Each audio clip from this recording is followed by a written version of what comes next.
which is why. Don't do that. Yeah, Nah, man, you guys it's have the such a rich and diverse background, man. That's easy. Just to throw it up to y'all and y'all dunk it. Alley oops. it's the I'm freaking. just good. I'm just good. That's what I know.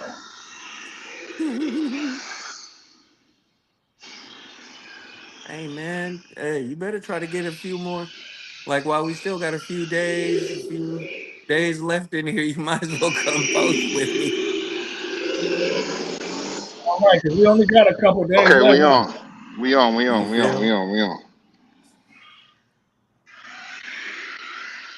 Hey, we are live. Okay, we are live. Smoking Mirrors podcast.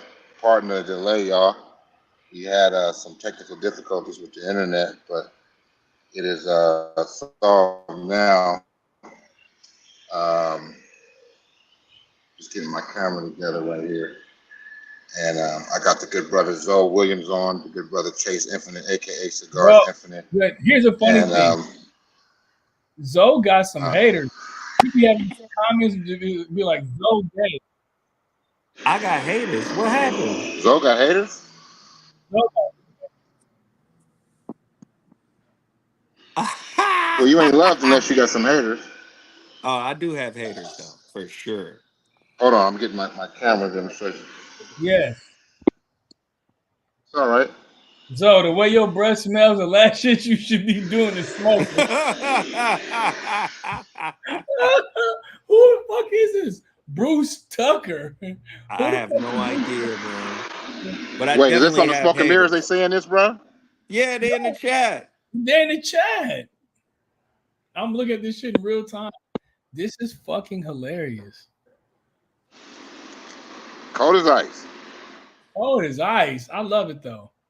Oh, I love it. They giving my So government we're and on the everything. Business Cigar. We're on smokingmirrors.com. I mean, Smoking Mirrors YouTube channel. Uh, Yep. hey, that's what's up. Benjamin, Ben Smoking, Welcome, what's guys. happening? Welcome. Welcome, welcome, Welcome. welcome, welcome, welcome, welcome. Yeah, welcome in, Benjamin. What are Zoe's credentials? Bro, this is a show about smoking cigars. I think the only credential you need is smoke a fucking cigar. Relax. But if if they want some credentials, I got credentials. What kind of credentials do you need, bro? All right, so once again, I'm smoking this Romeo and Julieta uh, Casa del Habano, really exclusive. I destroyed the label, almost taking off the cedar. Mm. Great cigar. Right. And we were talking about the show that we got coming up Wednesday. Hopefully, I'll get these promos in today, tomorrow. It's for Wednesday. We are going, and we'll be putting on the second episode of Smoking Mirrors with our special guest Edie Amin, of Edie, I mean, formerly of. hey man, I Yes. watched that episode that you guys sent to me. That was a good episode. Well, that's the episode we're talking about, brothers. Though. Nah, I'm saying I Yeah, I can. actually watched it like a fan, like somebody who watches just content on YouTube, and I took myself out of it, and man, there was a wealth of information that was shared in that. It was good. I will say it was a really good conversation. Edie Amin, we take for granted how much these brothers have been through. Right. And, being one of the only surviving members left in the group, now that we're 25, 30 years removed, damn near, from Yeah. when Tupac actually perished, man, this is, you don't have too many more people that have like real everyday firsthand experience and knowledge on some of Right. the things that brother went through. So just hearing him talk about his story and some stories about Pac and the Outlaws and their upbringing and how they got their name, Right. and then he talk about his book and all that stuff. Like I took a moment during these. This will be one of the conversations that people go back to, to find those little nuggets of information about Edie Amin, the Outlaws, and Tupac. So Right. I felt extremely privileged to have that conversation with the brother. Yeah, I thought it was. I thought the same, man. I think I learned a lot.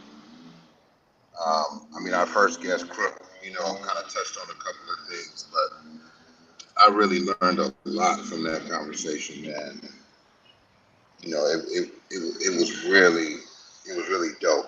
I haven't watched the. I ain't gonna front. I haven't watched the finished version. I know it's coming out. When is it coming out? It's coming out Wednesday, right? Wednesday, we drop in the next episode. Episode 2 of the Smoke and Mirror Show will be out Wednesday. I'm just trying to get these promos together. And Yeah, how Wednesday. So and where did they go to find it? Where did they go to see the Wednesday is link? coming out. Um, Super excited about that. Cause I agree, man. That's from when I watched it. When we was going over the edit and all that. It's just super dope, man. You really don't realize, the time. I mean, see it right on our YouTube at Smoke and Mirrors. It's at Smoke and Mirrors, Smoke and Mirrors. At Got it. Smoke and Mirrors twice. Smoke and Mirrors on YouTube. Oh yeah, we had to do that because it's a lot of different smoke and mirrors out there. Well, we have to. Is that what the YouTube is? Smoke and Mirror? I thought it was just smokeandmirrors.pod. I looked at. Hold on. No, that would be the Instagram, my friend. All right. Look. Yo, salute to everybody in the chat, man. Our YouTube channel is Smoke and Mirrors, Smoke and Mirrors. That is our YouTube channel, brother. Okay. Gotta say what's up to Cigar Carpenter, Keith E. Man, shout out to my guys. Benjamin Ho, Bruce Tucker, who keeps leaving messages. He says, Zoe, put that cigar out. Your breath stinks. This is somebody who really knows you, bro.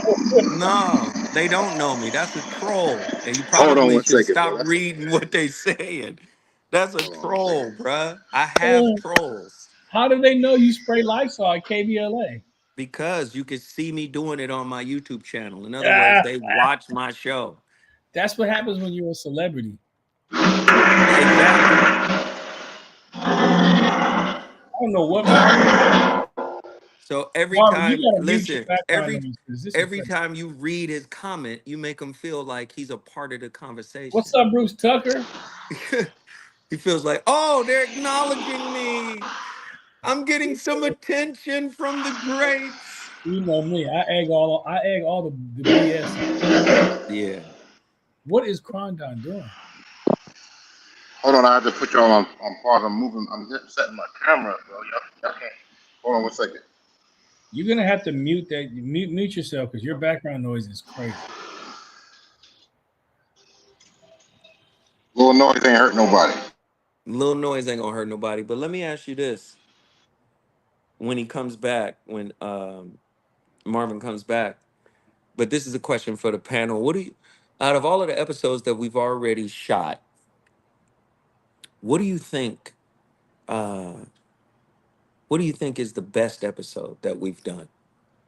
The best guest, the best conversation, the best flow, the best vibe, Well, I the don't want to show give that up. captured, I don't you want to know, give up. I don't want to give up all the guests, but the last one that we did oh, was really good. yeah. Yeah. You know, the first episode with Crooked was great. That was great too. Crooked dropped some things. I think what we're learning is everybody is different, and like the conversations, depending on what their industry is and what they're into, leads. Okay, I'm back. We can see that. Hello, Marvin. And I'm back and I'm black. There you go. The darkest light skinned nigga you ever seen in your life. Ah, hey. So, did you hear the question, Marvin? Did you hear the question? Can you hear me? Yeah, we can hear you. We But can did hear you hear the fine. question? What's going on in the chat, man? Did you hear the Bullshit. question? Did you hear the question? Can you hear us, Marvin? I can hear you. What's the question? I didn't hear you. Oh, I mean, I can hear you, but I didn't hear the question. What's the question? The question was, out of all the episodes that we've shot thus far, which one do you think was the best episode, the one that captured Smoke and Mirrors the best, that had the best vibe, best guest, best conversation? Which one do you think so far? And we only got a few under our belt, but of those, which one do you think was the one? Oh man.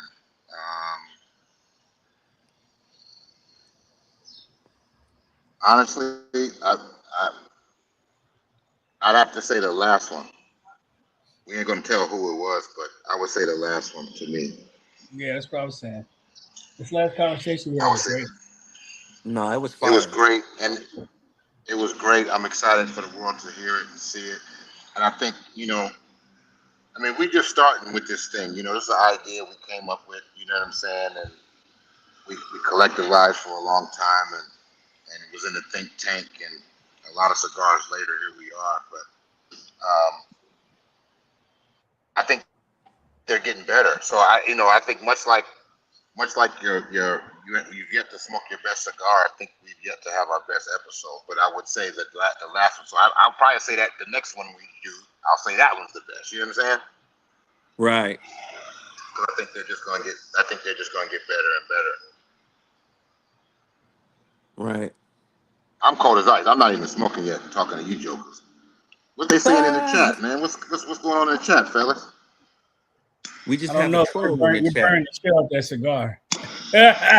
Man, I am. I ain't gonna front. I am. Right there. I burnt it way too I fast. don't know what Hey, you're look. doing. For an actor, Hey, I'm- for a person whose life is in front of the camera, I feel like the cameras are making you nervous. You destroyed that cigar. Look at No, I'm that. gonna tell you what it is.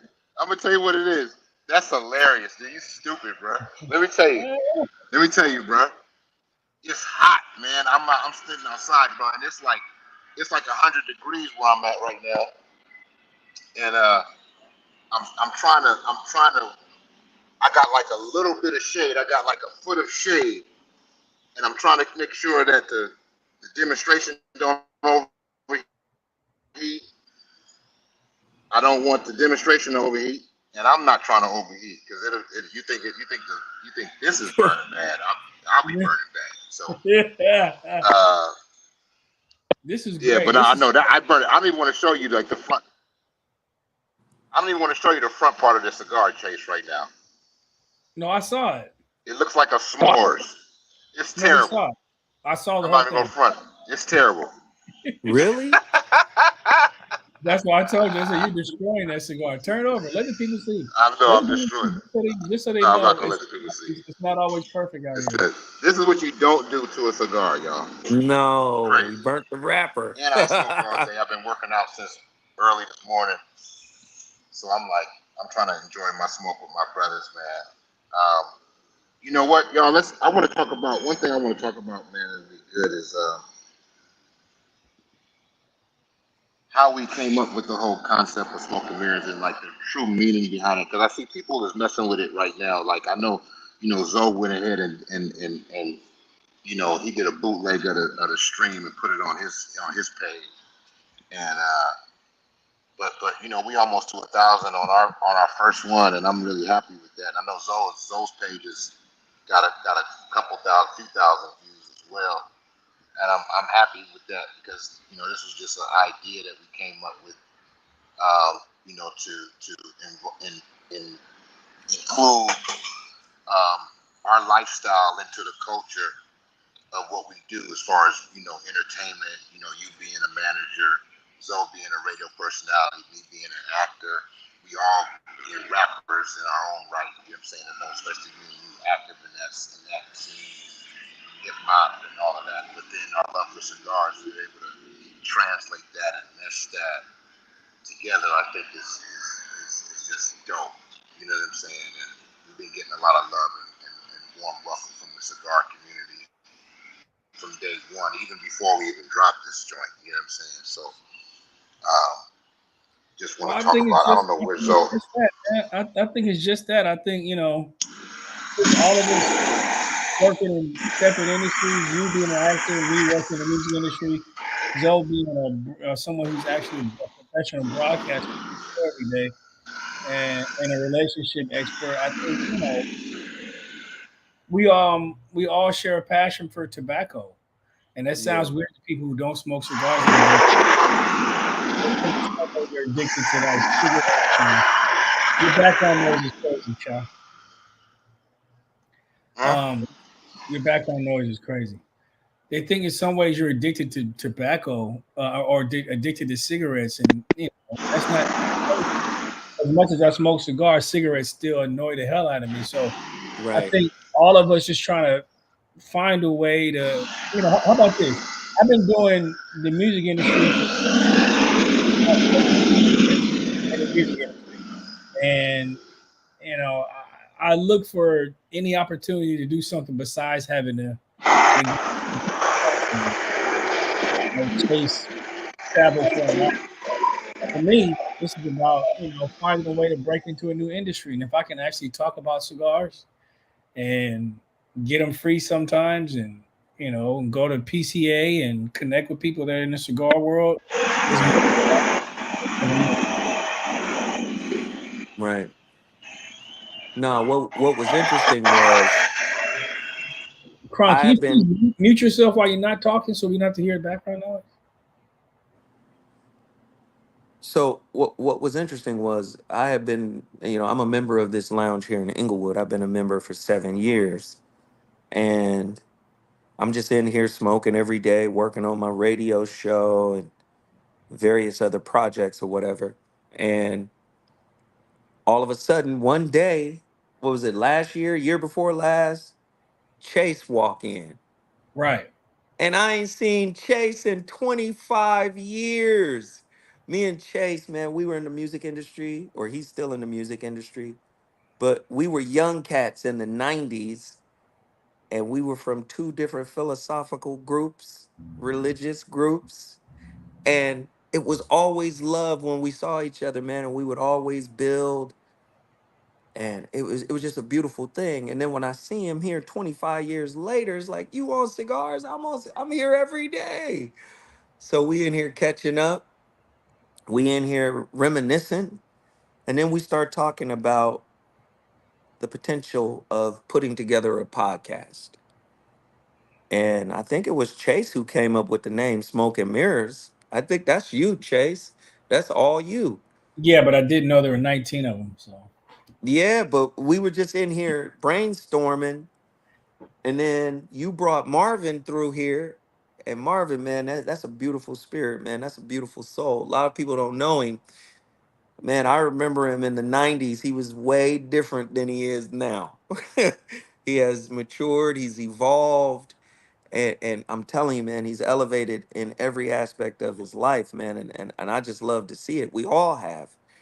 And the conversations that we had in here was kind of like the precursor to where we said, you know what? This would be, I can remember us having conversations in the lounge, and then we turn around and say, that could have been an episode right there, And then Chase and Marvin, they started, putting the pieces together. And tell them about the facility that we do this at, because this is where Chase is really instrumental in terms of putting the pieces that needed to be put together. Marvin is showing off the Avo expressions by our brother D Nice. Shout out to D Nice, who sold 7,000 boxes of those, I think, in 4 days. And I'm showing you that it's corrected itself to becoming a beautiful Okay, cigar. there we go. He To corrected. a beautiful cigar. Yeah, so getting back to what you're saying, so we shoot everything at Slick Studios, SLIC, which is Baron Davis's studio over here in I guess it's Culver City adjacent. It's about really close to Culver City, but it's Culver City, I guess. Hmm. Or what they're now calling Culver City. Oh, I guess it's more. It's not West Adams. It's not quite Culver City. It's in that weird little intersection right before you get to Culver City, but Yeah. Culver City adjacent. Owned by Hmm. Baron Davis, the former NBA superstar and Los Angeles native, who was gracious enough to let us shoot there. A lot of people shoot their podcasts and content there, YouTube shows. He did a show for the Clippers there. I know Hmm. Dub C and not Dub C. CJ Mack and Dubsy, they do their show there. Uh, Mm-hmm.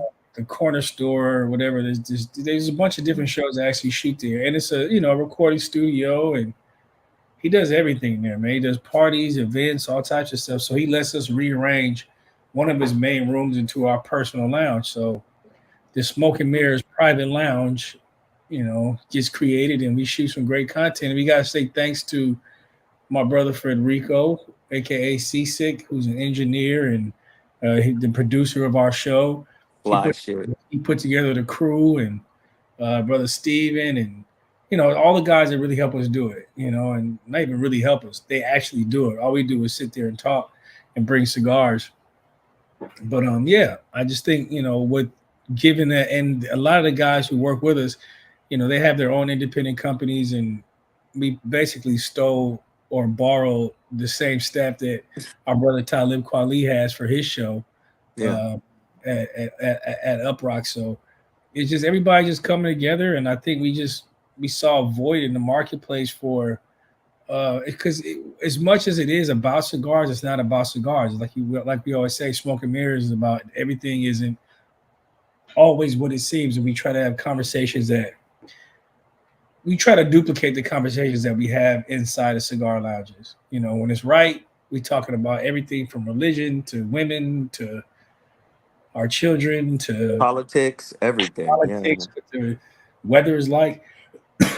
So we try to duplicate some of those, and I think we're going to have diverse guests and center the conversation around cigars. But I think the thing that people liked about the first episode was that it wasn't just us talking about the blends and the tobacco. It was just people actually having a really cool conversation while smoking cigars. Right. Integrating the music industry, the film industry, the behind the scenes. Yeah, I couldn't agree more. Like Yeah.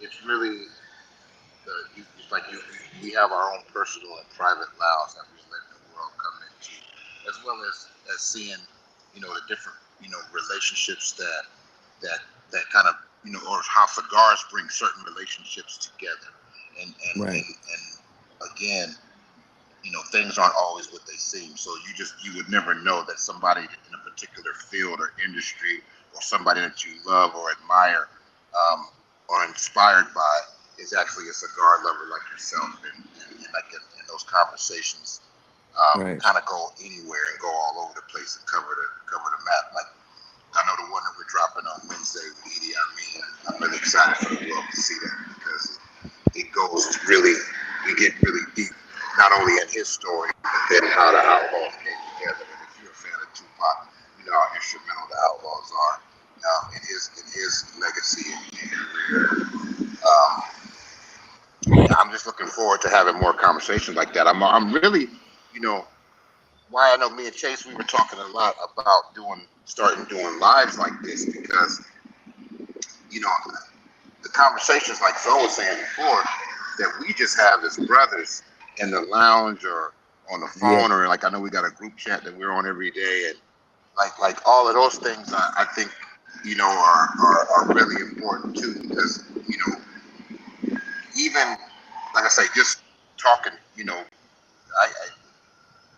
Zoe is like my unpaid therapist when it comes to relationship advice. And he's a wizard and a master, I believe. Me and Chase been my brother over 30 years, and we, you know, talk about everything in all aspects. And it just you just so happen to have this passion.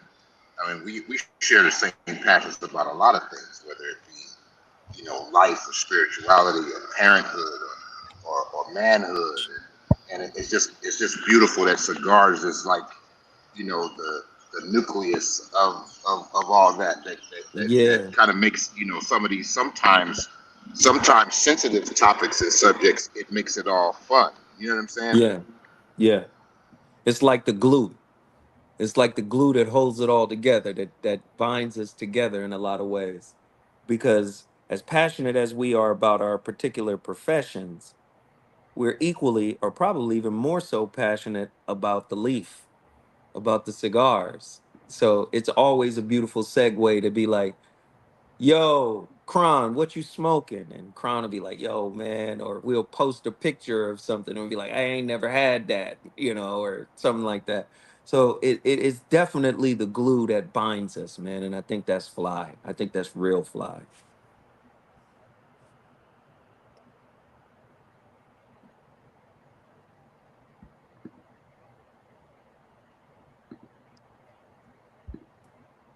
I agree, man. Hmm. I agree. This Romeo and So Juliet is smoking good as hell.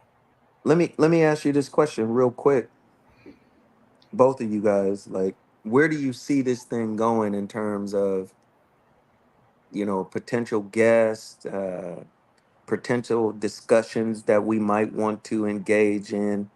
Because we talk about politics, but we haven't done like a political kind of show. Do you think that's something we would lean into or skirt around? Only because you know how people are when you start getting on those hot button topics, a lot of people get a little nervous, or they might judge us or they might look at us a certain kind of way if we espouse a particular belief or concept. Where do you guys see these conversations going? Well, I think naturally it's going to get there in some places. I know, for me,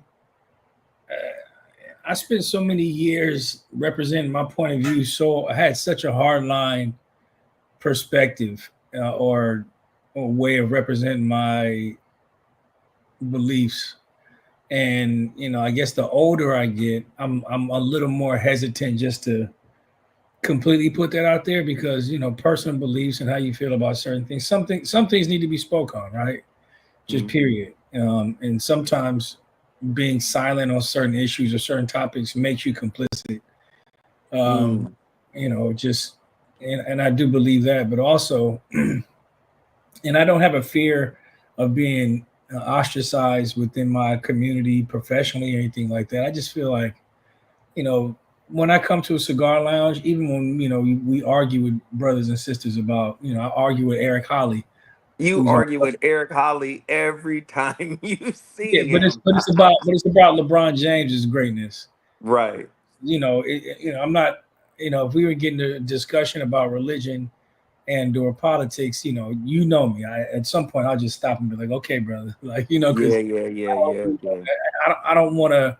I've gotten to pretty sizable arguments and disagreements with people over the years Right. about that, and I just learned that it doesn't really create any bridge for a greater understanding. It just puts walls further and further, puts Right, walls, right. and it creates more confusion. And at the end of the day, like I've had perspectives on things, social, political, and spiritual or religious themes that or topics that have evolved and changed over time. And Yeah. and some of the things that I had such a hard line on representing before, I ended up having a different understanding of later on in life. Later So on. so knowing that is like, I rather, and then when we do talk about things, I try to leave it. I try to represent myself without closing off that area for growth or Right. discovery or evolution or flat out just changing my mind about things. Because to me, that's kind of what life is about. You talked earlier about how Marvin was a totally different person. I was a totally different person. I mean, at the base, there's some things that are very similar, but fatherhood, Yeah. age, maturity, the state of the world. Sometimes, I think the only people that remain the same consistently are the people that are afraid to say that they were wrong at one Right. at one Right. point or at one point or another. And I'm not afraid to say I'm wrong. Matter of fact, when I'm wrong, I say it pretty often. Yeah. Uh, Me too. Me Man, too. I love what you said is beautiful, Chase. That's beautiful because I was watching something today, and it said that the gateway to stagnation and the way you stunt your growth is not taking responsibility and accountability for your mistakes. Right. Well, it starts And there for and sure. that Yeah. that just what you said is, yeah, like it we only grow by, like, you don't learn anything through success. You know what I'm saying? You learn what you need to learn through failure. You Oh learn man, that's a what's bar. it's going to get you, I believe, to success. I believe you learn what's going to get you to success through failure. Mm-hmm. And that I just what you said sparked me when you said that the ability to admit that you're wrong is how you evolve. It's how Right. you get to that place of growth, right? GROW, get rid of old ways, right? Ooh. That it's like you have to recognize that the ways that you have aren't working, and then get rid of those ways, and then you know what I'm saying, you grow. But it takes being open, and it takes being self-aware is the word that I was looking for. Yeah, so I'm sorry to cut you off, brother, but that what you said was just beautiful. How Nah, you that how you was put it up, I couldn't agree with you more. yeah, man. That's profound, man. But Again, we know you love the hot button topics as a who? person, and you as a moderator, and as a person, and and as somebody who's like a professional broadcaster. You love the hot button topic shit. To answer your question, And I think personally that religion and politics have no place in the cigar lounge. I believe. I think everything is unless you I mean we can talk about that because we have a personal relationship and we've been knowing each other for too many years to count. But I think with our guests, it's kind of best to stay away from that because Right. people not everybody's evolved as a Chase or a Zoe or myself. You know what I'm saying? In that sense, to be expressive and to have a point and be open minded still within that point. You know what I mean? Right. Right. Right. Hey, one of the coldest things about Chase that I found out a long time ago. Me and Chase, we used to build all the time. This is in the 90s. And Chase said something to me that was quite profound. He said, "Brother, I'm the type of person that would rather build than destroy. But there are other brothers out there that would rather destroy than build." He was like, I'm probably one of the only brothers that you could talk to about these various topics. So Chase was open minded back then, and he's only become more open as he's matured, as he's evolved as a man, as a parent, as a businessman, as a manager, and all the other various things that he's done that has taken him all over the world. He sees the world from his perspective is more like a worldview perspective. It's not a limited perspective. But one thing I noticed about him in the 90s, he was on his way to that anyway, because to be honest, the conversations we were having about Islam at the time, about Christianity, about all the Judaic belief systems and, you know, Abrahamic belief systems, a lot of guys would not have those conversations with me back then. And Chase was one of the very few. And if it wasn't for Chase introduced me to one of my closest friends to this day, and that's the great Cool Mo D. And just like cigars are the glue for our conversations now, at that time it was religious conversations that were the glue. And Chase was like, "Yo, Cool Mo D is on what you own, bruh." Chase. He was like, "You gotta holla at Cool Mo D. He's on what you own." And I couldn't Hello. believe it. And then I met Cool Mo D we through can hear you, Chase. Kron. We can hear you, Marvin. Okay. Okay. Yeah, we Okay. can I hear can you, hear. brother. I can hear you, brothers. But go ahead. I'm sorry. Keep going. Keep going. I'm sorry. Yeah, but I was just saying, Chase introduced me to a pivotal relationship from back then that's still solid to this day, man. And like I was just saying, Chase is very open minded. He was open minded then, and he's open minded now. It's amazing to be able to evolve to this point where now we're doing a podcast. Man, I appreciate that, brother Zoe. I'm just a student, man. I'm just a student. We all students, so you know. Like I said, I've been proven wrong too many times to have such a hard line. And at the end of the day, I know what I believe, I know what I practice, and that's up to me to prove to myself every day, not everybody else. Oh, absolutely, man. Absolutely. Man, I'm just excited for the future So, of this podcast so what because relationship was that, if you don't mind me asking? it was me and Cool Mo D. It was me and the good brother Cool Mo D, man. A lot of people don't know Cool My Mo. God, always cool Mo D with this brother. Cool Mo Ah, is one of Zoe's closest friends, though, man. They've been knowing each other for a minute. They actually since used to. No, no, '97. I know. We just always get into the LL Cool Mo D thing. It's hilarious. It's hilarious. And he get mad. I It's already know. one day we in the lounge. He'll call Mo D in a heartbeat. One day we in the lounge talking about hip hop, and I said Kumo D definitely said "rah" in a song before, and he calls him while we talking to Mo D. Did you ever say "rah"? He was like, no. Hey, that's you got to admit that was comedy that day, bro. That was funny. He said I never said a "ruh." That was Melly Mel. That nigga But the definitely said fact that we "rah." can do that, the fact that we can, like Chase managed ASAP Rocky, Yeah. and you'd be surprised how these connections flow. You know, ASAP Chase was like, "Yo, I'm at the lounge with my homeboy Zoe," and ASAP Rocky was like, "Zoe Williams." And Chase was like, "Yeah, Zoe, I've been knowing this." He said, Tell, "Man, go on." tell him finish what he said though. He said Zoe Williams. He said Zoe Williams. You just want the nigga that punched what's her name? I was like, Yeah. yeah. Same dude. He was like, he was like, "What?"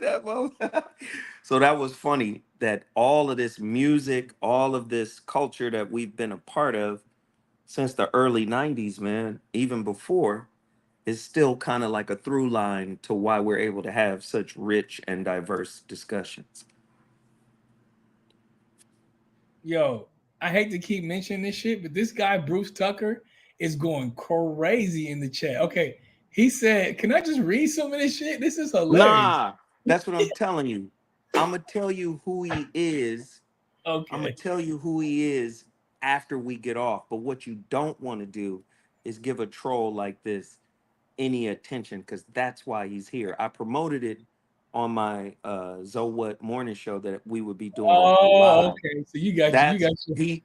That's what I'm saying. He follows me. He copies everything I do. I'm I like, how does do he know Tony Massey? Like, because he watches my show religiously, I'm and like, what is so going we're on? we're giving him traction if we respond to He him. sounds like a fan. He sounds like a diehard fan, though. He He is a really diehard is. Like, fan. He's I'm reading this shit. I'm like, no, he knows what's good. He definitely he No, he's knows. a nah he, fan. He's a but fan, bro. what he knows is what is presented on the air. He don't know nothing really.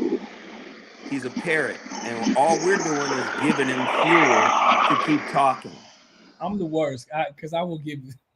He wants me to say his name. He wants me to acknowledge him, and I can't acknowledge somebody that's beneath me. It's just that simple. Ooh, ooh. Okay, I'm gonna Yeah. mute myself on that one. I can't do it. And Chase is giving him fodder. I know. I gotta stop. I gotta stop.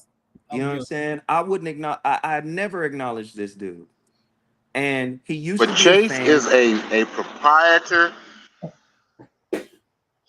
Chase is a proprietor and an investor in gone shit. Yeah, I'm yeah. I done. mean, he I'm used to done. be a fan. He got mad because I told him. I made one video. I told the dude, I was like, "Hey, man, you don't know nobody you talking about. Stop mentioning people." And I called him a YouTube hobo. I said, "You just going around watching and gossiping," and he presents himself as a real man, as a solid man. But I'm saying men don't gossip. Now, oh, I don't know these men, but I can only speak on what they speak on. And it's like he considers himself some type of journalist, but you're not a journalist sitting in your house talking about other people. You're not connected in any way, shape, or form. And he got mad because I kind of called him out on it. And ever since I called him out, I swear to God, once every 2 weeks, he does a video about me. Oh, this is great. I need to watch all of this shit. It's No, fucking I'm gonna send you some of his stuff. Like people send it to me, and they be like, "Yo, why?" Like I saw Bobby, old Bobby Glanton, who comes into the cigar lounge every now and again. Uncle Bobby. Bobby was like, "Man, what's wrong with this dude? Why he keep talking about you?" I said, "Because I'm a name. If you mention me, you're gonna get some views." You see what I'm saying? So he's getting views every time he says my name. So again, I promoted what we were going to be doing here on my Zoe What show today. He must have been watching, and then he came over and watched. So this is why he's in the chat. We can't give guys like this any traction because he's a troll. That's what he does. all right. So I won't do it no more. But it's fucking hilarious. Okay, If okay, you ever that's remember, a perfect segue. he That's a types perfect fast as segue for shit. That's all Zoe. I know. That's a wait, Chase. Is he commenting on the Smoke and Mirrors page? Right, he's commenting on the in the chat on the yes on the stream. Oh, okay. Yeah, Well, he's in the Zoe, stream. so I have to pose this question to you, brother. I have Yeah. to pose this to you. What is what two? This is a two-part question. First off, what made you so passionate about the psychology of relationships? One, and then two, how do you view forgiveness? Oh, that's heavy. Uh, Number one, to answer that question, you probably won't like this answer. It was Cool Mo D. Mo D, once we started talking, Mo D, like me and Chase, we connected on the philosophical religious stuff. And then Mo was like, man, we got to start doing relationship roundtables. So Mo set up roundtables all over the country. So we went to New York, we went to Atlanta, we were in LA. And when we got to LA, we did a relationship roundtable, and there was a television producer there by the name of Howard Schultz, who used to do TV shows for MTV. He saw us and he was like, "Yo, man, I want you and Mo to do a TV show on MTV." He sent us a contract. And needless to say, that never went anywhere. But Mo was like, "Zoe, I see what you do, you know, uh, in these roundtables." He was like, "Man, you got to write a book on relationships." So I wrote a book in 2005, but it wasn't on relationships. It was about my family and where I came from and the relationships that shaped, my mentality. And gave the book to Mo, and Mo was like, "Nigga, you're gonna be broke forever. That's not the book. That's not the book." So he was like, "Nah, you got to write a bona fide relationship book." So in 2015, I released the Relationship Dismount, which is it was a number one seller at one point, and it's still selling, and people are using it as like a textbook now. There's a sister by the name of Dr. Jashana Johnson. She is a professor and she's a therapist. She teaches people how to be therapists. She uses that Relationship Dismount book in her class as part of their textbook work. So, I just told myself it can't just be personal, anecdotal information. I got to dig deeper. So, I enrolled in school, started studying psychology. I'm about a year out from getting my bachelor's in that, and I'm going to push it even further. My uncle sits on the board of a major university here. After I finish this next year, I'm gonna go ahead and try to go for the masters as well. But my uncle was like, "Man, you know the information, so you might as well just get the letters behind your name." So I was like, "All right, I'm gonna do that." But that's where the passion came from. Mo kind of sparked it. He was like, "Man, you need intellectual property. You have a lot of original ideas and concepts." He was like, "Man, you got to put all of this together and then put it out there, because when you have a book, it makes you an expert." And so I was like, all right. So now I'm on book number 5. I'm working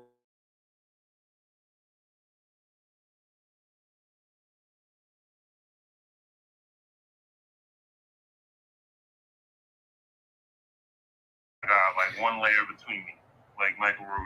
So that's the next. Give me step. 1 second, brothers. I'm over here dealing with a Getting call that, too, but I'm getting staying on that live. lane, you know what I mean? Because that's, you know, it's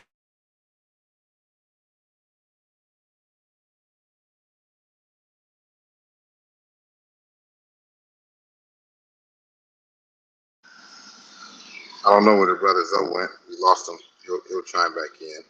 Oh, here he goes. number 5. So that's where the passion came from.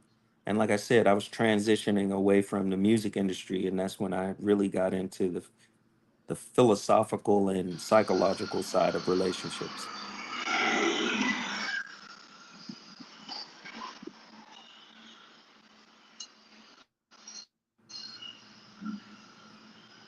Can y'all hear me? Yes, sir. Well, one thing's for sure, you have become you know, it's true. You study everything, so you definitely become like a real expert when it comes to the psychology. Of, I think the interesting thing about relationships in general is none of us are perfect at it, right?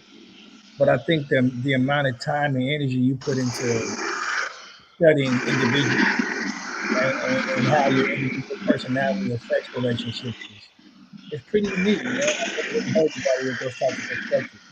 And I don't know where Zoe went. Zoe seemed like you Sorry, went. I'm here, man. People just calling. It's all good. It's all good. Yeah. Yeah, but what I was saying is, I think the time and energy that you put into understanding the individual psyche as it relates to relationships is, pretty unique, man. I've heard Yeah. ordinarily I shy away from people who are constantly want to ask you about relationships and when it comes to relationships because it's really hard to do without knowing all the nuances that go into relationships. But you're really good at utilizing. And I'm not really big on astrology and astrological signs and how they pertain to relationships, but it's something like from hearing you speak to other people and conversations we had personally, have a very unique perspective and approach to relationships.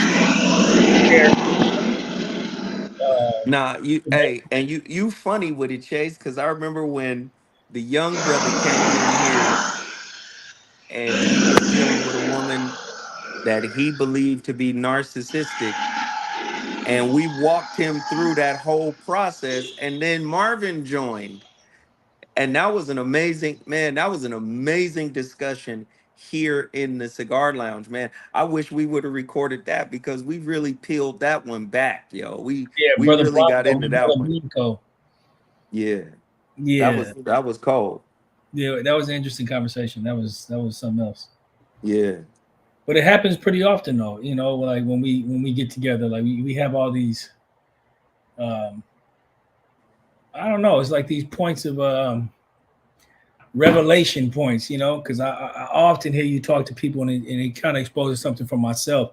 I may not chime in and relate it and make it about me, but I definitely get little nooks and crannies that are applicable to relationship issues and stuff that I've been through or currently going through. It's interesting. That's what makes all of our conversations on Smoke and Mirrors so interesting, because uh, I think Marvin centers most of his conversations around spirituality or faith. Mhm. You center a lot of your conversations around relationships and uh, in the backdrop of that spirituality. And Mhm. I think I just add some color commentary and make everything fucking funny. Nah, but tell me if I'm lying, Marvin. When Chase gets involved, he really has this behind the scenes vibe of this is what makes Smoke and Mirrors to me. Chase gives context, right? Because a lot of times people will only talk about what you show them and they will bottom line what you show them. But if you have a conversation with someone like Chase, he gives you the behind the scenes context that really has the power to change, what you see presented. It's like it's not always what it seems. And to me, Chase embodies smoke and mirrors. Like when I asked that question to Crooked Eye about have you ever seen anybody doing rituals, and then the way Chase came in with his response, it really gave you an understanding like, wow, some of this stuff, is happening, but at the same time, you don't know the context in which it's happening. And when you Yeah. gave your breakdown, it was like, man, I never looked at it that way. So to me, you embody the smoke and mirrors kind of, the meaning of the show. Like, don't just take what you see at face value and run with it because there's more to it. And I think you encapsulate that perfectly on every episode that we've recorded to this point. Mm. That's why we got to do more. We got Yeah. to do more, man. I'm hopeful. Hopefully, this first season will be, between 10 and 12 episodes. Um, you know, trying to gather some more guests. Brother Marvin has some great guests lined up. I know you have some a list of suggestions, and I do as well. But God willing, we can get all these guys and women Yeah. um, on the platform. I think that's one of the things we got to concentrate on for the next couple episodes is getting women perspective, female perspectives, because there are a lot of I think the fastest growing market in the cigar industry is uh, Women. Black people, African Americans, but specifically African American women. Yeah. Um, I think it's really important at some point in the next couple episodes that we get the input of women that are involved in the industry and love cigars, but also have some incredible stories to tell because that's going to be the area for growth for us. Absolutely. Absolutely. I'm excited, man. I really am, man. Like, Yeah.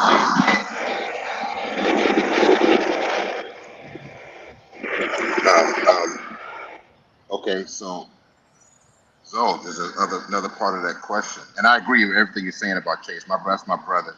That's my Corsican brother, and one thing is he is a wealth of information and knowledge and backstory, and like you say, in context. I mean, about all things that he finds interesting. So it's just something that I've just known him to be, and I'm glad that he's going to be able to start to see that as well. yeah. Forgiveness, though. Forgiveness is tough.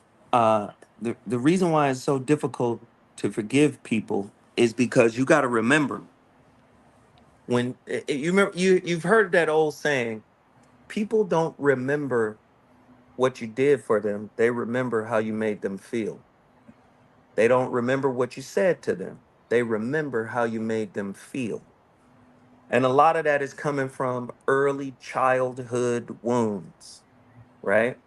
So if you had a parent, a primary caregiver that didn't uh, attend to your wounds or attend to your needs adequately, that would create what they call an insecure attachment style.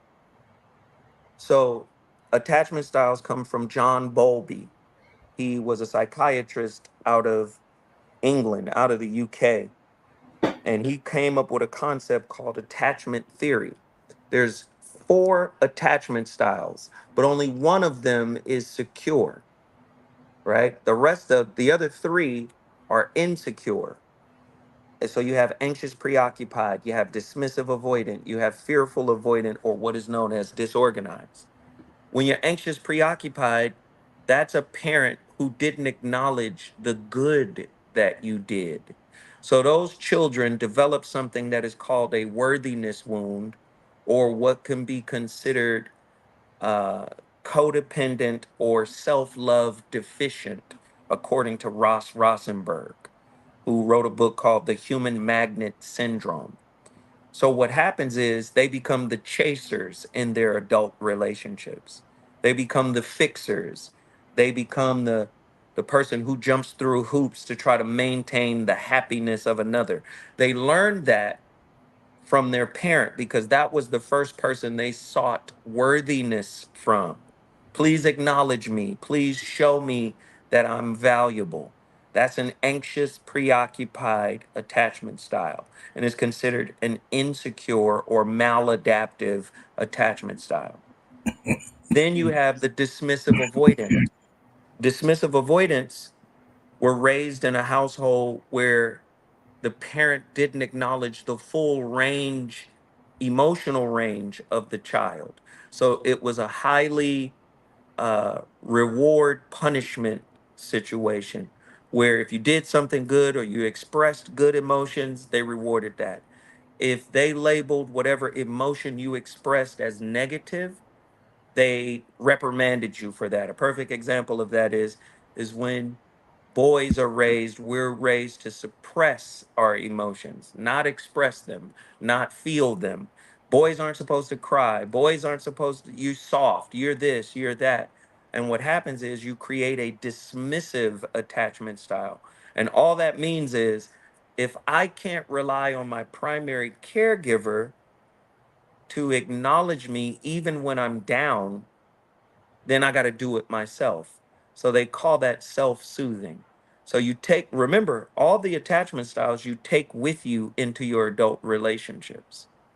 Now, that is the avoidant type. This person, if you put too much love on them, or if you put too much attention on them, or you try to pour into them, they label that as smothering because they learn to soothe themselves. They learn to take care of themselves. So they don't really trust that somebody could actually love them, right?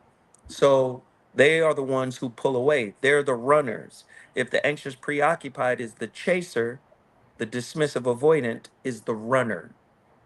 So then we move on to the third maladaptive attachment style, that is disorganized, or what is called fearful avoidant. These children were raised in an environment where the source of love, which is supposed to be their parent, they were also terrified of these people. So these were violent parents. There could be psychological, emotional, physical, or even sexual abuse in those types of relationships. And so what happened was they don't trust anybody. They have both the core wound of the anxious preoccupied and the core wound of the dismissive avoidant. So they swing back and forth. So they're hot and cold. One moment they want closeness, the next moment they don't want to be close at all. And this is the most problematic of attachment styles of them all. Mm. So if you're dealing with these maladaptive attachment styles, forgiveness is going to be highly difficult to achieve because forgiveness is about release, letting go. And all of us, man, we got this baggage with us that really it really forms who we think we are in terms of our sense of self. So it could be very problematic to reach this high spiritual level of forgiveness, which is, I mean, think about it this way. Jesus said in the book of Luke, he that forgives little loves little. So what happens is it's an impediment for opening your heart, right? For actually experiencing real love if you don't know how to forgive. And then the question becomes, why do I have to forgive anyway? Why are people hurtful? Well, because most people have a maladaptive attachment style. Psychologists are basically saying That's good preaching. roughly, That's good preaching, y'all.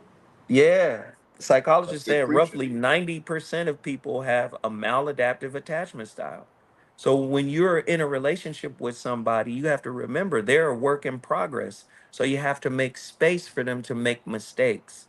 And many people don't know how to do that. It's either I get what I want or you're not the person. And now I have a grudge. So you really have to heal that before you can actually get to a space where you can start letting go.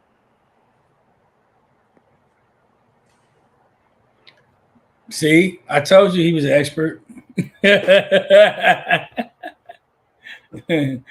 told you he was an expert. No, man, listen, I learned about attachment styles from hearing you speak to other people. I didn't know much about the actual science of Yeah, no, that was attachment beautiful, styles. brother. Yeah. Yeah.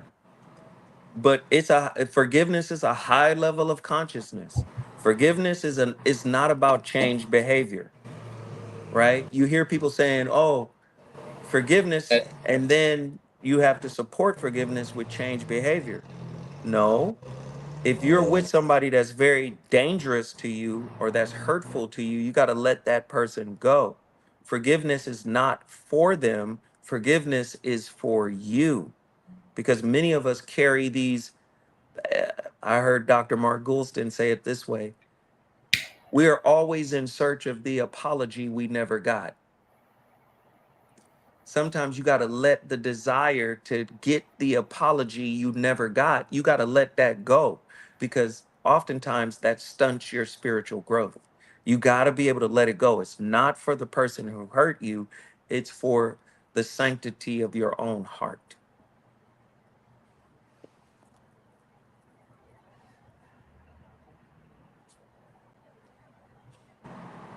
Marvin, brother, this is your area.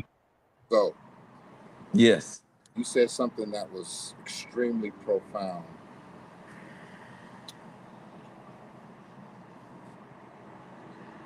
You said,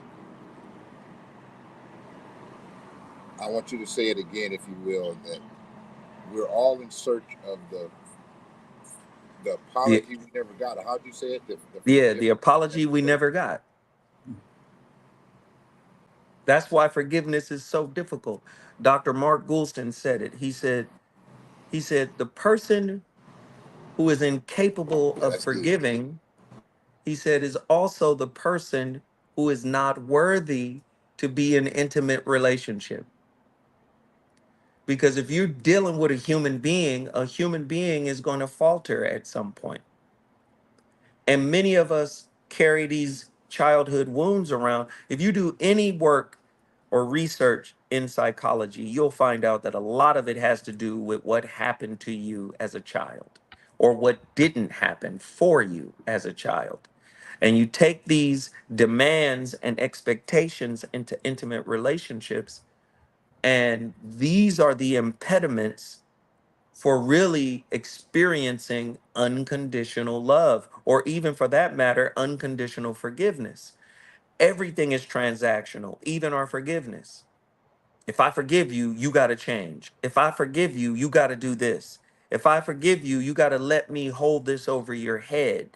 So it's very difficult to reach this high level of consciousness if we haven't done internal work, the internal work of healing what we modeled as children.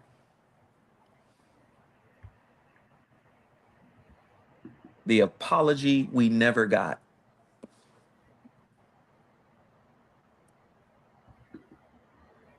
Mm, mm. And what was the name of the doctor's name you just quoted? His name is Dr. Mark Goulston. Mark Goulston used to be a guest on my show. He passed last year in December. And when I tell you, this is one of the most accomplished white men I've ever met in my life. The brother was, I'm saying, man, the brother was he was an FBI terrorist negotiator. He trained them how to be, negotiators. He's a psychiatrist. Mm. And I met him when I was on Jamie Foxx's Foxhole Radio.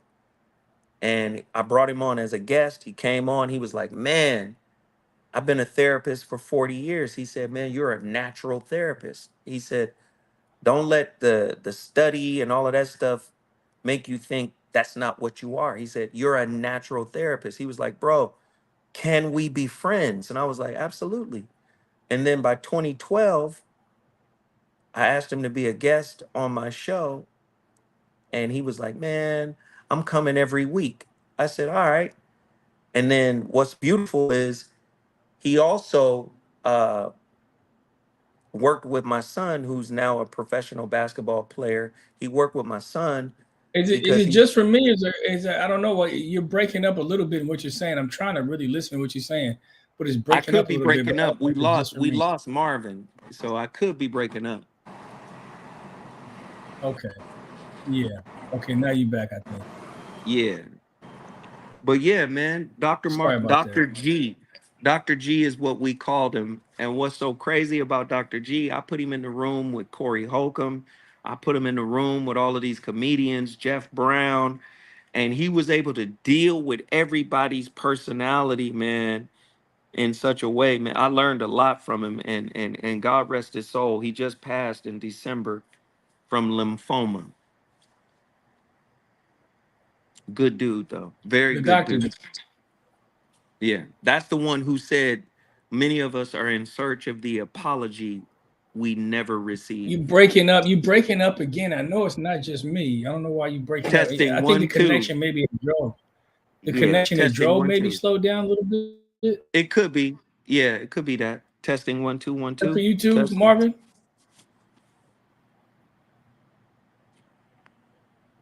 Marvin, did he slow down for you too? Was it breaking up? Partners, we getting the technicalities of this of this internet shit together. We probably aren't the three most equipped to figure all this out. So if it broke up a little bit, you can hear him. No, I got him crystal clear. I got him crystal clear. Thank you, brother. Thank you. Okay, cool. But This yeah, our first man, one, y'all. Okay. This our first live. we gonna get it together. We I gonna can get hear it him. Yeah. together.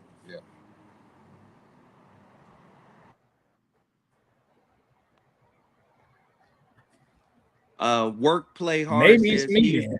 he is. Yeah, it's you. He said work, play hard. Say well, he good from over here. I needed to hear this. It's incredible how we carry so much baggage. Hey fellas, dope stream. Do your girls Backy back cigar your habit. cigar habit. I'm new to the game and I'm all in, but my girl keeps nagging about smoke getting in her hair and how I smell like Yeah, I hear death. that. I hear that. I Nice. hear that a lot. Yeah, I get that sometimes too, brother. All I can say is I don't know how long you've been with your girl, but tell her she's gonna have to get used to it, or or you might have to find, or you might have to change shirts and wash your hands. Very, and of course, I would always suggest brushing your teeth after every stick. Brush your Uh, teeth every Utilize a time. mouthwash, brush your teeth, because even though we don't inhale the smoke, you're still susceptible to have some shit lingering when you smoke. Yeah. And listen, Yeah. all of us smoke multiple sticks a day, so we all got that problem, brother Terrell. Right, right. And let me ask you, brothers, this: do you guys? Because I know for me, I do not smoke in my house, and I do not smoke in my car. I only smoke at the lounge. Do you guys smoke in your house or do you smoke in your cars? To brother Terrell, it's always exit stage left though. Yeah. Hey. To answer your question, I don't smoke in my house. There are select times when nobody's here. If I need to let somebody in or I'm smoking a stick I don't want to put down, I'll walk through the house with it. But I don't smoke. But I'm fortunate enough, like right now, I'm in my home office. You guys have been to my little home lounge over here, so I do Yes, smoke in my home lounge. Casa And technically, Chase. Casa Chase. So technically, I do smoke in an extension of the house, but not in the house. Right, right, right, right. Because it could get into everything, your clothes, your Or fabrics. it'll get into everything. Yeah. That's Hey, what the but you know tobacco what? does. Marvin hit me up to something that is a hell of a product. That Zep. Remember the Zep you told me to get? Marvin, do you remember that? Marvin, can you I hear don't me? smoke. I got.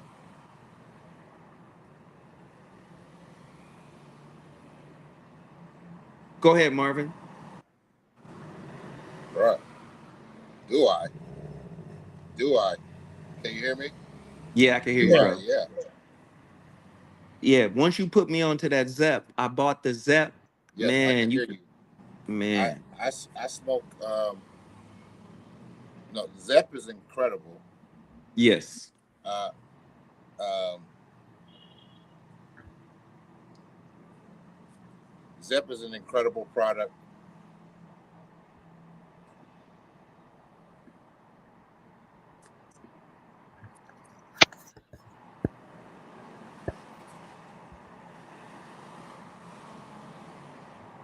Ron, are you saying something? You keep starting and stopping. What's going on over there?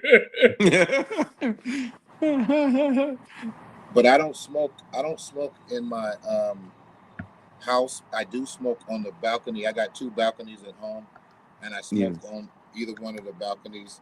I only. Yeah. Well, hold on. I don't know what's going on.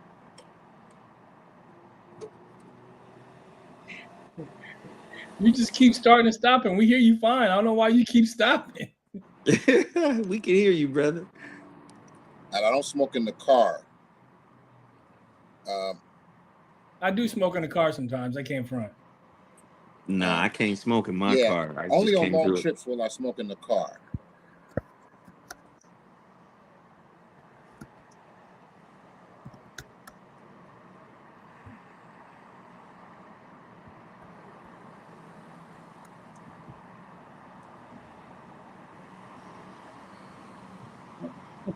Brother Marvin, are you buffering or what's going Yeah, on right now? only on long trips will I smoke in the car, brother. Marvin always doing 15 things. He should be. He'll start and stop. It's like, is he talking? Like, what's going on right now? Hey man, I had a tiny The headphones Robusto, is man. falling off. The headphones is falling off. I mean, what's going on, Marvin? You look like very uncomfortable right now. What's going on, brother?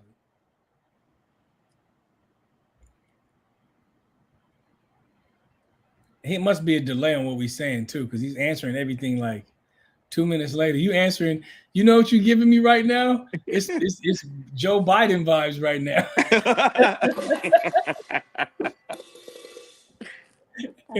Your response is delayed. You're hearing shit late. You're stopping and starting.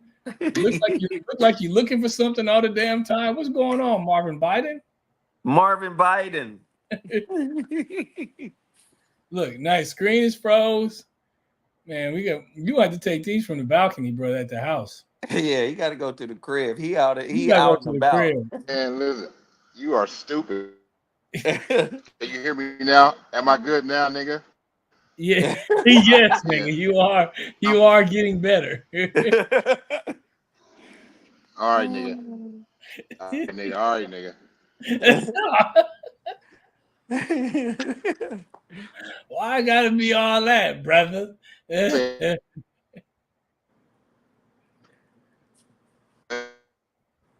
Once again, Like I say, you're gone this our again. You're gone again. We gotta tell Brandon over there at the lounge, man. They gotta step this Wi-Fi up. They got to step up the Wi-Fi. They gotta get a higher speed. But listen, guys. I mean, I love what we're doing. I love the direction we I'm going in loving it. this I'm year. having a good time. Hold on. Negrita.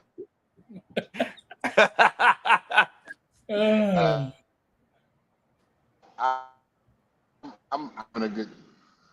Hey, chat. Whoever's in the chat right now, can y'all hear Marvin? Because I don't. He sounds like a robot to me. Yeah, he breaking up. You breaking up, but it's cool. It's cool. It's cool. We'll get this technical. We might have to do all the lives from right here at the home lounge over here. When we decided to do this, we could all just convene right here. Hell yeah! I would have came right over the hill, bruh. Oh, we got Marvin. Marvin got 2 screens up now. Okay, there you go. There he is again. You back? Hey, Chase can't. We can't hear you. Man. We can't hear you, brother. Unmute yourself. Unmute yourself. You can hear me now. There you go. All right, y'all. Let's go. Let's give it up for Brother Marvin.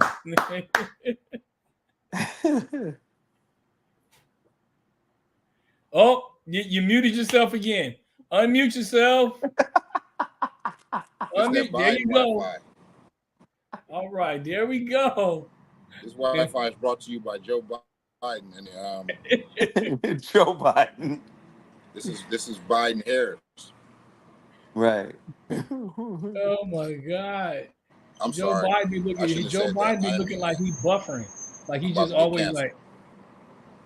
Joe Biden always doing this. He buffering. Hey, Joe Biden be buffering. He be Yeah, he buffering. do. There we go. Sticks and Pucks, man. We gotta say thank you to Sticks and Pucks. Work, Yes. play hard. Papa Lance, who said he's smoking in his personal lounge right now. Terrell Lawson, who we talked about. You might have to switch your girl out, man, because if you plan on doing this hobby as a lifestyle, or for some time, she's. And listen, I started having a cigar once every other week, when I first started. Now, it's a day that doesn't go by where I don't smoke at least two, sometimes three, four sticks a day, man, depending on whether or not my palate gets burnt out. So Yeah. yeah, it's hard to if you smoke as much as we do, it's hard to be with somebody that don't like it because you spend a lot of time with these sticks. I smoke, my favorite Vitola is really a Toro. And this is at least an hour. Yeah, you smoke them long ones, bro. Pause. I'm sorry. I'm smoking this next. This is that Foundation Tabernacle Ooh. Broadleaf. I'm gonna go in the humidor and get me one too. I like that Trinidad, that Maduro, That is Spiritu number 3. the Man, Spiritu number I've 3. almost brought both of those sticks, guys. I almost brought the Tabernacle with me, and the Trinidad. I've picked both of them up, but I put them down because it's early in the day, man. And them cigars, man, I love that. I love that Tabernacle. That Trinidad, though, boy, that thing. Yeah. Yeah. That Yeah. Tabernacle is no Ooh. joke. That Yeah. Tabernacle. Zoe That Trinidad ain't always no smokes joke. cigars I'll fast. Zoe smoked a Toro in 30 minutes. That's not I'll true. take the Tabernacle over the Trinidad, bro. I ain't gonna front because that Trinidad, bro, that thing is like smoking It's strong. I don't know, But we like radio strong tire or cigars. something. Out of us three, you're the only one that don't really like strong cigars. Yeah, because I'm to the point now that they don't even affect me. The strength don't even affect me anymore. Like early on when I first started smoking, man, I'd have to go home and lay down. But now, man, I can't really smoke a light cigar unless it's super flavorful. But I can smoke a strong cigar back to back to back to back now. Before, boy, I get woozy. I get in the car, man. I'll be driving slow and then go home and lay down. Got But to give a shout out to Marvin, your brother, who I'm a fan of. Brother Sal Jenko is in here. Sal, the head honcho at CEO Ballers, Cha-ching. I just got through smoking a Cuban, so I was just off my CEO Baller cigar status. Right now, I'm about to probably start this tobacco, this Foundation cigar company, Tabernacle. So Sal, Man, you just missed shout out this. to Sal Janko, man. I love you, Sal. You know I do, brother. I'm in LA for a couple of weeks. Hopefully we can get together at our lounge. Well, it's your lounge, but it's our Right. lounge because you welcomed me and they treat me like a king over there, no pun intended. And I love it. I miss you, Sal, brother. If y'all don't know Sal Jinko, everybody follow him. He got a dope page, got a dope Instagram. He is a brother of the leaf, and he is a CEO baller when it comes to his palette of cigars. Tell him, Marvin, you got to tell him what CEO Ballers is and where it started at. Well, CEO Ballers is something that our good brother Matt, Cigar Hound Dog, who I love dearly, he came up with this whole idea because one thing about cigars, as we know, is in the culture of cigars, there's tiers to it.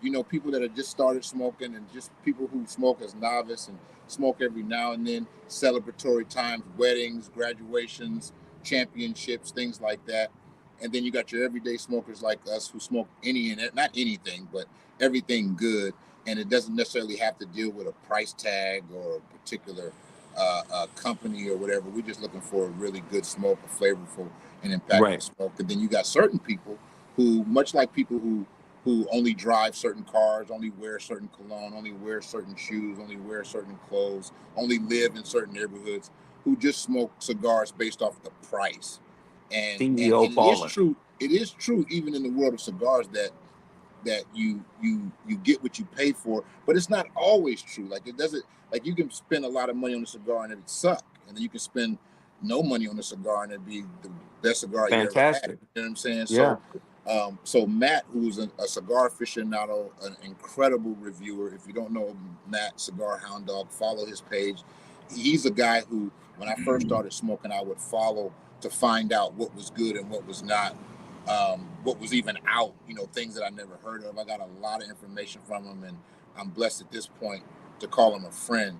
And so I, like I say, I was following him. I was a fan of what he was doing just when I first got into cigars. And but he came up with this whole concept of CEO Ballers, where all he promotes is cigars that have a high price tag, but also are really good.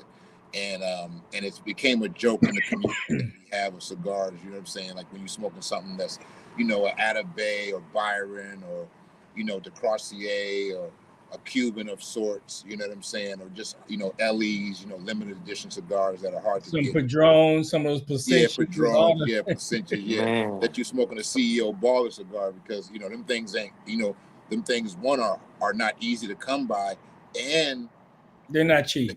They're not cheap in no way. You know what I'm saying? And luckily, a lot of them, thankfully, are really good cigars. You know what I'm saying? The Atabeys, the Byron, you know, whatnot. So it's a funny thing, and it's like a whole thing, like a whole separate page that Matt put up, and he speaks from that perspective of the CEO Baller on the page, and it's just hilarious, really, if you know the culture of cigars. And we got together and had a CEO Baller meetup a couple of months ago. That was a splendid time, a good time.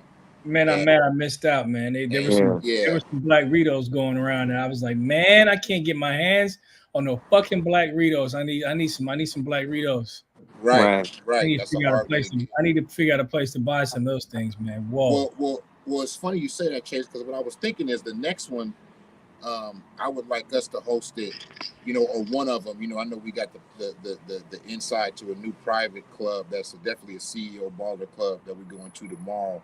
Yes. Glendale. Shout out to the Belvedere Cigar Lounge, which is a private Brother lounge. Petros, what's up, Brother Petros? Yeah, Brother Petros, and he's been very welcoming. So I would love to have all the brothers out, you know, Matt, Sal. Yeah, but then we got to spend a couple $1,000s on sticks too. Yeah, we got to spend some bread.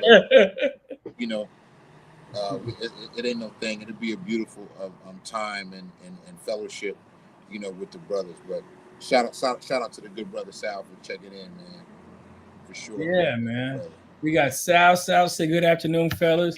JSV, who was in the chat, said Crondon Starstruck, South Central Hard Luck, hating on my nigga, get your bars. He quoting Crondon lyrics over here. Come on, let's do it.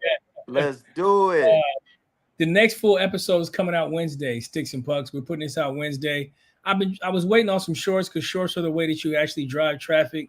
Hopefully we can get some shorts that we put out via Instagram page, and I'll put them up on YouTube as well. But it's already scheduled. Our next episode of the Smoke and Mirror Show with special guest Edie Amin, formerly the Outlaws.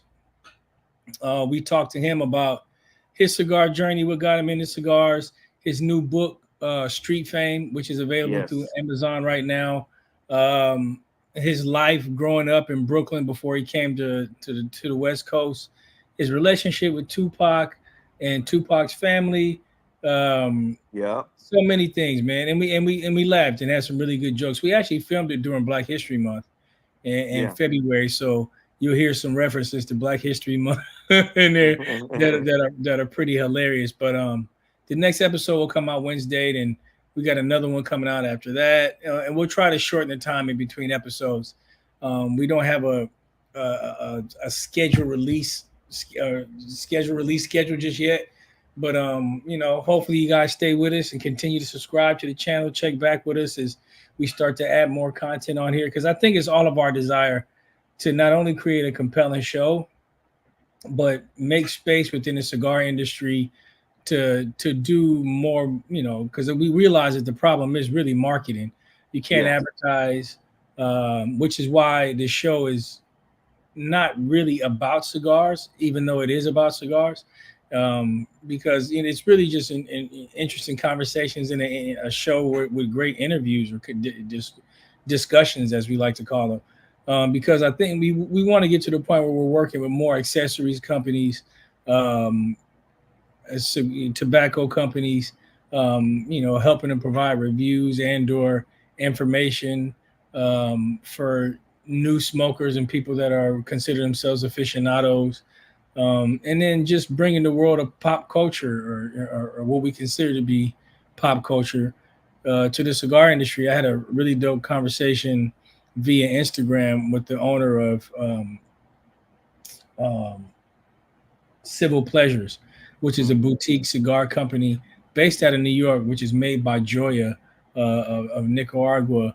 Um, and Sean Dorsey is the guy who owns Civil Pleasures. And he was just saying how much he really enjoyed the show because it kind of gives an example of the etiquette and the quote unquote culture around cigars. So we just hope to grow that, hope to work with some companies, get some sponsorship for some of these episodes so we can afford to not be spending our own money or to have the edits done faster, and Right.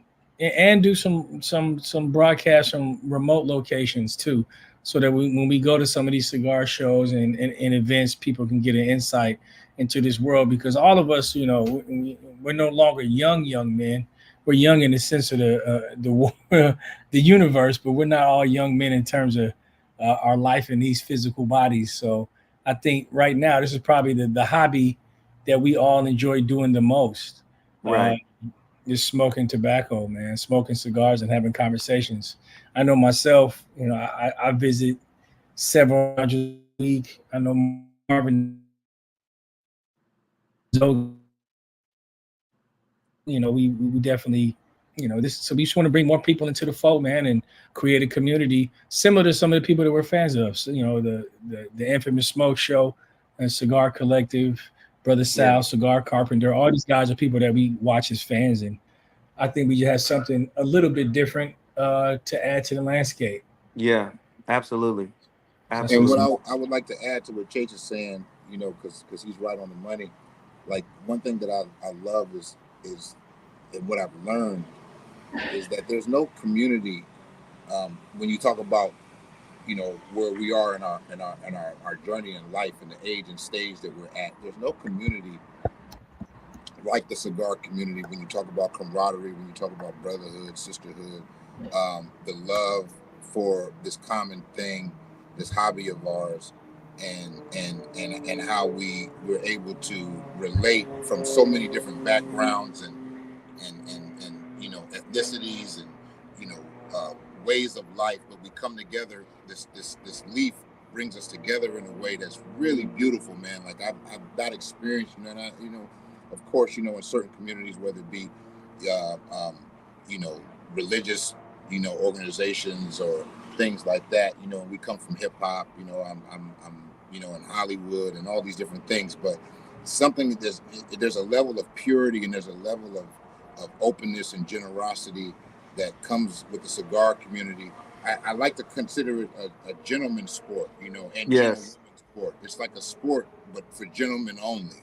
Like you Right. have to be, whether you're Michael Jordan or you're the janitor, you have to have a certain way of thinking and being and an openness of heart that really is exemplified here in this particular community. So, I mean, you just see it from the people that come in and tap in. These are all people that I communicate with on a constant.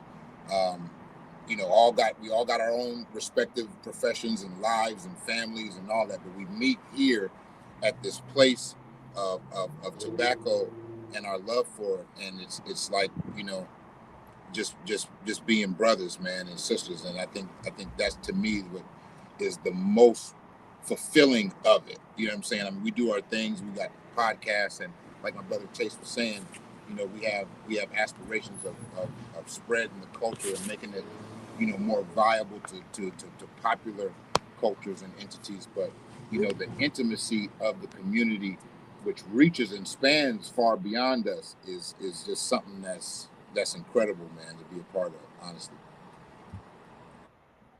Word. Well, we've been on for about an hour and 30 minutes, man. I don't know how much longer we want to do this, but I want to I know I got to jump for a minute. I might head over to Joe's for a minute and finish some of this work, but I do have to. It is Monday, and not all of us have the luxury of just studying a script, my good brother Kron. I got to go do some actual work, man. But this has been thoroughly enjoyable for me. I want to do this more often. You've been honest to do. You've been the main person urging us to do these lives. We got to do them more. We'll get more organized. We'll get the technology down. I think I got pretty much the hang of it now, and hopefully we can be more preemptive in promoting it so that people can tune in and we can get a reasonable out of 180 or so subscribers we got. I'd love to get a captive audience. I know it's hard on a Monday, but let's get it done, man, and continue to build this little community we got. Yeah, man, there's no better way to start the week with a cigar than with a cigar and a good conversation. So, and I know we got a little more leeway, all of us on a Monday, not hours and hours, but that's why I wanted to do it like on Monday, just to start the week. And our other brothers got lives, like New Wave got a live on Saturday, Cigar Collective and the Unbanded crew, Cigar Side Chats and Roger, they do their thing on Thursday. So definitely making space for them as well as doing our thing when we can, man, here on Monday, I think is great. And then also we have the podcast dropping on Wednesday, which is, I'm really excited to see what people think about this conversation, man. What time is it dropping, Chase, before we go? What time are we dropping it from? I believe it's noon Eastern, 9 a.m. Pacific Standard Time. Don't give me the line. I think that's what time we planned it for, though. Okay, cool. Yeah, and we'll get into it, brother. Man, and we'll make sure we let everybody know via our social media. Our social media when we're going to actually drop that. But I believe it's noon. Okay, so y'all be on the lookout, fellas, for the new episode of Smoke and Mirrors Wednesday with Idi Amin and the Outlaws. Great conversation. All right, now I love y'all, man. Chase, come through. I'm here, bro. Come through. Okay, brother. Talk to y'all soon. Love and light, all right, brother. for sure. Okay. Peace.